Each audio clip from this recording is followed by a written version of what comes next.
Thank you very much for making it to our last session today for the first day of the What Works conference. We will lead off, if I can find the right tab, with Jennifer Abbott, Professor of Rhetoric, and Jordin Clark, Visiting Assistant Professor of Rhetoric from Wabash College, with Replacing the Podium, Mediated Public Speaking. Wow. Mediated public speaking as an inclusive practice. Excellent. Thank you so much. Can everyone hear me okay? Okay, excellent. Well, I'm Jennifer. I'll lead off and then I'm going to toss it to Jordin. Jordin and I we both have taught a 100 level public speaking course with students of about 20 per section. And our idea that we think is applicable to any class that might have an oral presentation. So we hope that this is widely transferable for many of you. We've traditionally required our speeches to be delivered in person in the classroom, but we found there were at least two problems with that approach, and those problems have been what have motivated us to make this change toward optional mediated presentations. The first problem is that it just simply ignores the prominence of mediated speech. Our students are primarily experiencing public speaking today through online videos. And so we felt like not only should we teach them how to use that technology as a tool, but also to introduce with that conversations around media literacy that invites them to question the way mediated speech alters norms for public speaking, audience expectations, and even the way power is exercised online through public speaking. The second issue is that when you only require speeches in person, it presumes a one-size-fits-all model for student success. And of course, here, the presumption is in-class or in-person speaking must be superior form of public speech. And all of us doing this work with diversity, equity, inclusion, of course, are learning that what we've always assumed is right or best is must be questioned, is loosened, is probably preferable for certain dominantly situated positionalities, but not for all. So we've been motivated to think about how can we allow more students to show up as excellent public speakers in our classroom. So we've made several changes. I'm going to toss it to Jordin to explain what we've done.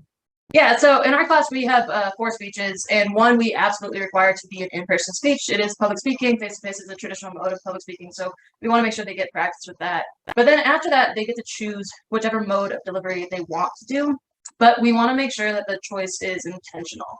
So on their top proposal, we ask them to decide and then justify their choice of delivery style, which pushes them to really consider what about them as a speaker, or what about their message influenced their choice in the format that they chose. And on average, we found that students do 1 to 2 speeches using the media recording format. And then when that happens, we just kind of play the videos with all the other speeches in the same speaking order. And the students just stay in the class during their speech turn and kind of watch themselves on the screen, and it works pretty well.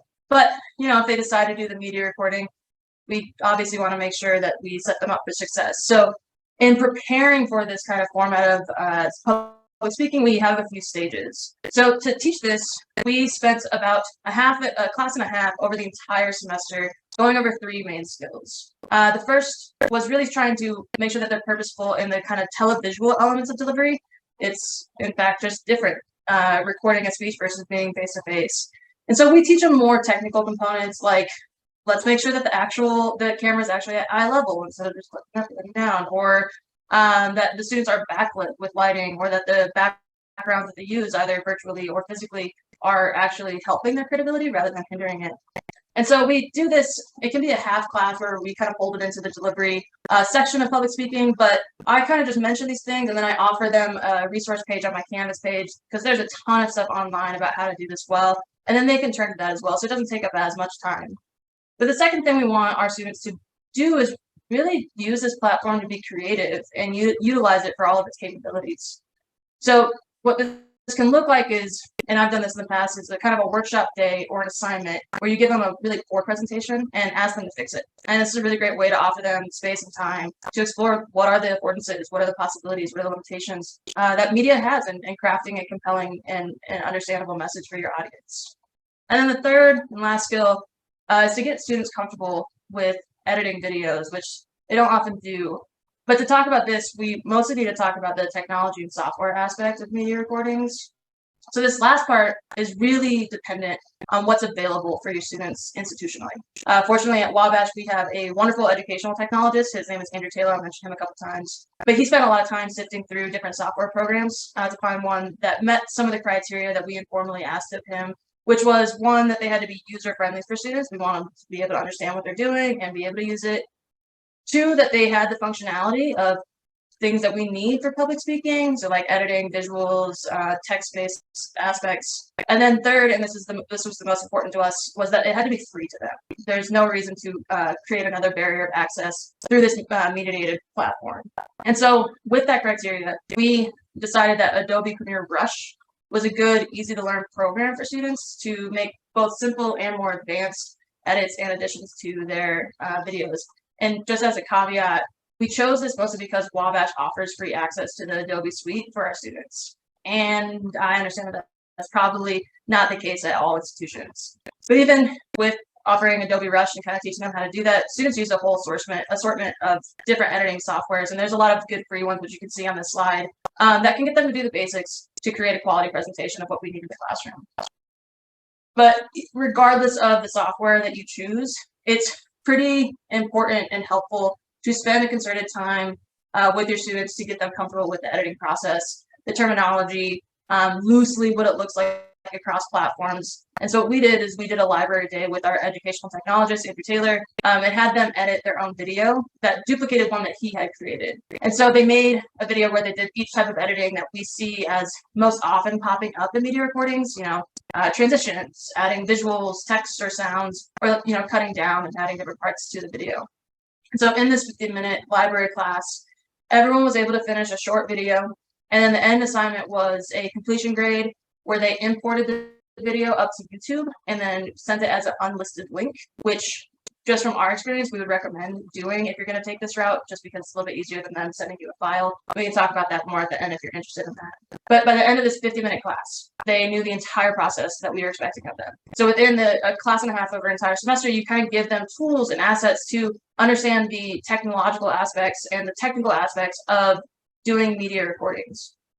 But for us, the key is mostly to make sure that they understand that just like when they're doing visual aids or they're doing delivery in a face-to-face setting, everything that is happening in a video is sending a message. So they have to be purposeful and intentional with how to do that, how to best represent their message or whoever their intended audience is. And so all lessons point back to this. And by opening up the public speaking classroom to these other opportunities, we've seen a lot of benefits in the classroom. And that's what we're going to start kind of going into. And Jen's going to lead us off with that now. Yeah, so again, just to reiterate, we did not require that any students had to record anything. It was purely their choice. And we discovered we were actually shocked at how many chose this, and even more shocked by the quality. There were some real duds, don't get me wrong, but we were surprised at how many benefits there were. So I'm going to talk a little bit about students' motivation and use of creativity, and then Jordin will pick back up with the inclusivity and flexibility. So in brief, I was personally shocked at how much more motivated students were to produce high quality public speaking videos when they recorded them compared to coming in the classroom. They would talk about how long they spent recording, watching back, re-recording, watching back these videos. And I naively said, would you have put that much time and effort if you're coming into the classroom and delivering in person? And they literally laughed and said no. And when I asked why, they said a couple reasons. One is I can see myself. So it's this immediate feedback mechanism. And then they felt motivated. I think secondly, they said because they would see so much mediated speakers, they knew what quality online speaking looked like, or persuasive or effective. And they thought, oh, I could do it better. And they didn't want to embarrass themselves in class. They seemed to not mind embarrassing themselves. They spoke in person, but they were very motivated to produce high quality content if they recorded it. So that was one surprise and a real benefit, is the students' intrinsic motivation, something we're always trying to do. Secondly was the sheer creativity they showed in these videos. Once again, they didn't have to. Even if they chose mediated speaking, they were allowed to just turn on their phones, hit record, and start speaking and submit that. Although, as Jordin said, they had to be mindful that all their choices were communicating to us and would be evaluated accordingly. But so many students went above and beyond that. We saw creativity and imagination in things like their use of video frames, distance, angles, use of audio cues, incorporation of visual aids. So we took a few still shots just to save time for y'all to show you examples. These are an example of a couple of students who, Troy on the upper left, I love that he superimposed data from a study that he orally cited about the increasing number of college enrollments. And I just appreciated he recorded himself with his hands, knowing he would later pop in these visual aids, which he did say was a lot of work. And then bottom right is Jet. He was giving a speech on performance enhancing drugs. And so we put it one image of many different kinds of images. This, of course, of Lance Armstrong. I appreciated that he thought, and I didn't teach them this, he thought to record himself off to the side to leave room, knowing he would put slides later. The next example, this is a student, Eric, who ended his speech by including a quote of his final line in his frame to help really draw more impact to the last statement he wanted to leave with the students. Now, the last one we're going to show is a few seconds. This student gave this really earnest, this Lucas, that is not him, that is a young man, he's clipped in, but he gave this speech about why to work with kids, all the benefits, which might seem kind of light and simple, but actually was very well researched and supported. And he animated the entire thing with stick figures. And so to give you a flavor of that, we're going to play a few seconds.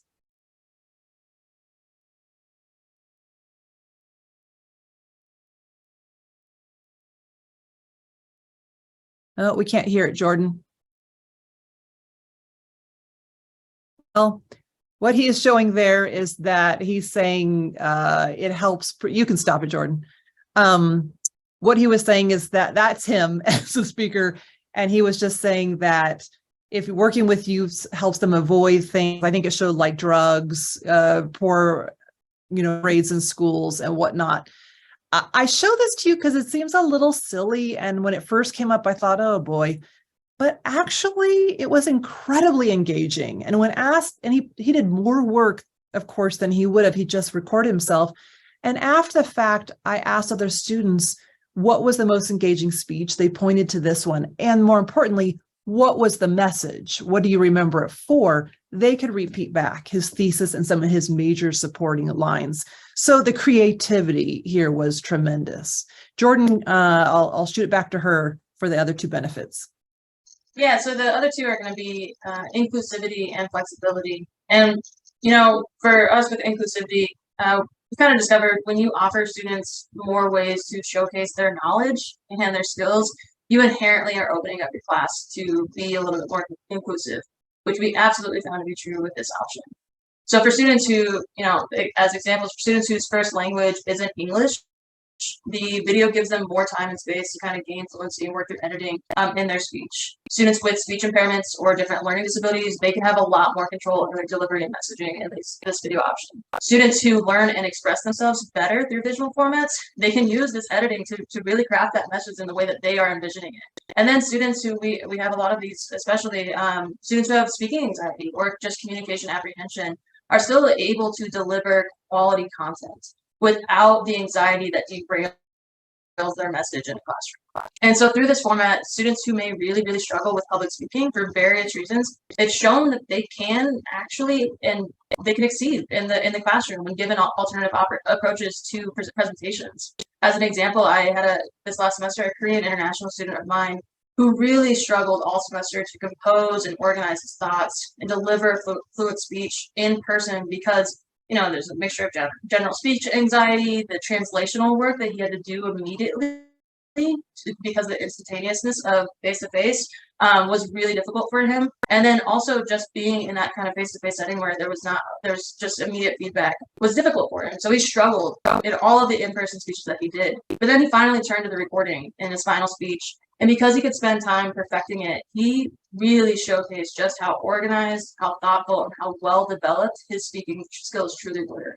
And he was able to show up and show off this speaking ability throughout this platform in a way that he hadn't been able to do throughout the past speeches. And you could see kind of him as he's watching himself in the class, also as they're watching him, just the pride and confidence that starts to emanate when you're able to use a platform in a different way or use different platforms to show up as smart. And we found that this media recording really gives that opportunity to students in different ways. So this has absolutely gained some inclusion points in our classroom setting. And then the final major benefit we came across was that this format allows really helpful flexibility for students to help them manage their own schedules, and for instructors to have some leeway with class time and make up speeches. So with the media recordings, students are able to record and edit their speech on their own time, which makes them way less beholden to the very rigid speaking schedule that we have to have in our classes because of just the time constraints. So if students have a particularly busy schedule in other classes, or they have excused absences, they're able to manage when they can finish a speech, and then they just kind of can present it with us in the class. It's also a really helpful way to engage with emergency scenarios for students. It kind of alleviates some of the pressure that they feel that they have to be in class, or what the makeup speech has to look like. And so when students come to us, it's far easier for us to say, don't worry, you do the things that you need to do in your life, and we can manage this. And the media recording is a great outlet for us to do that. And for these reasons, we've really kind of come to love the inclusion of media recordings in our classroom. Of course, it doesn't come without challenges. In a class that's already pretty squeezed, this keeps packing more stuff into it. We have to teach more things, and students have to master different things if they want to pursue this route. And it does sometimes take some enthusiastic coaxing and convincing for some students to kind of be willing to release the traditional modes of public speaking. But overall, we find when this is done, it offers so much more benefits than challenges. So this speech for us, I would say I'm speaking kind of for Jen, but it's here to stay. And we're very interested in your experiences or ideas about the kind of affordances and limitations of extending this kind of traditional speaking platform toward the mediated form. So we look forward to the questions and comments that you all have about this. Thank you so much. We can take a couple of minutes for questions. Folks would like to contribute anything? Did your students comment at all on this experience, either in a reflection or in like course evals or anything like that? Did they discuss how their perception of presentations or their experience and expectations around presentations may or may not have changed? Jordin, I don't know if you did more of that. She's done it twice. I want to do more of that. We talked informally, partly because I just wanted feedback and just thought, how'd this go? What do you guys think? And they loved it and said, please do more of this. I want to be more intentional about that media literacy part in the future and talk more about what does it mean to put your video up on a YouTube channel to a dispersed audience versus a discrete audience. So it's so second nature to them on the one hand, but they don't think critically about it on the other. So the first part was the feedback I got, but I'd like to do more on the second. I don't know about you, Jordin. Yeah, mine have been pretty informal as well. In our first day of public speaking, we try and question the platform a little bit, or the podium rather, of like, where do you actually see public speaking? Is it just one person in front of an audience? And so they always point to Mediated, and then you see kind of the light bulb moments that are happening. We're like, oh, and I now get to do this. And a lot of them, like, again, informally, they got really excited once they learned about the editing software. That became the moment that a lot of my students wanted to do this more. And they really appreciated the challenge and just kind of learning new skills. But similarly, I would like to do more specific evaluation, but also really think about how to connect it to the examples that I use in class, and then to, as Jen was saying, gain that media literacy of, let's keep looking through all of this. Thank you.